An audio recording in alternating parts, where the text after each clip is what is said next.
Take a look at this photo. This is NFL running back Ashton Jeanty on his high school football field. But there's something weird about it. If you do a quick Google search about Ashton, you'll realize, wait, he was playing outside a naval base in Italy? That's because Ashton's dad, Harry Jeanty, was a chief petty officer in the US Navy. So like a lot of military families, moving around became a routine part of Ashton's childhood, long before football put him on the map. But Ashton's just one of the many NFL players that the US military played a huge role in their path to the league. So to say thank you to all who served and to celebrate this Veterans Day, Front Office Sports is partnering with USAA to talk the top 3 players you didn't realize have military ties. First up is Toth, a backup O-lineman for the Philadelphia Eagles. But outside the locker room, he's known as First Lieutenant Toth, an NFL player and active member of the US military. Before the NFL, Brett played 4 years at Army West Point. And in 2017, he led an offense that ran the ball more than any team in the nation. Scouts loved him, and he even earned a Senior Bowl invite in 2018. But there was a catch. As a West Point grad, he had to serve 2 years in the military before he was able to pursue pro football again. So, nobody drafted him. After every single team passed on him, he deployed. It looked like football was over. But on June 26, 2019, everything changed because this new policy allowed Service Academy athletes to defer their military commitment to pursue pro sports. Toth was already stationed at Fort Leonard Wood in Missouri and hadn't played football in 18 months, but he applied anyways. And just like that, he became one of the first active military members in NFL history, signing with the Philadelphia Eagles. Then in 2025, Toth became one of just a few Service Academy grads to ever win a Super Bowl.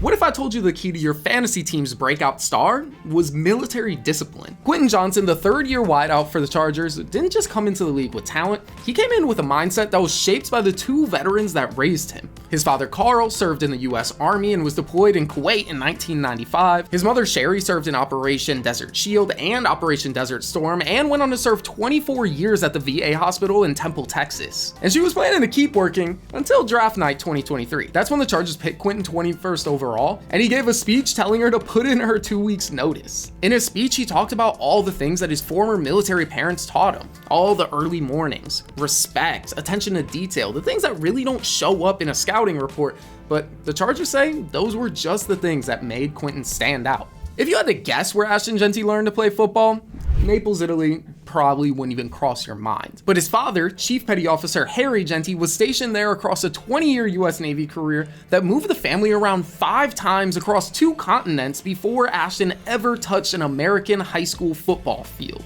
Here's a photo from his freshman year. You can find a bunch of these photos in different newspapers, but that's Ashton, playing outside an Italian naval base alongside other kids whose parents were also stationed overseas. His team's closest competition was at a similar base 9 hours away in Vicenza. They also played games in Germany, Belgium, and Spain, and one road trip to Germany took 18 hours by bus. Jeanty started his first 2 high school games at quarterback before switching positions. And over the last 4 games, he rushed for over 1,200 yards and 17 touchdowns on less than 100 carries. That's when his coach gave his family a reality check. If Ashton wanted to get noticed, they needed to move back to the States. So they moved again, landing in Frisco, Texas. And even then, he was still overlooked. No major offers, just Boise State. But we all know what happened from there. Now, he's in the league carving up defenses that same way that he was outside that naval base in Italy.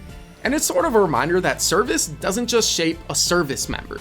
It shapes their family too. And while the military has had such a big impact on guys like these, other stars like George Kittle are working with USAA, the NFL Salute to Service platform, and its nonprofit partners like the Wounded Warrior Project to give back to veterans. They believe that a thank you means a lot, but that intentional actions to support veterans mean even more. That's why USAA is launching Honor Through Action, a $500 million commitment over the next 5 years to support meaningful careers, financial security, and well-being for veterans. Anyways, let me know in the comments which story surprised you the most and who did we miss. Make sure to like, comment, subscribe. We'll see you in the next one.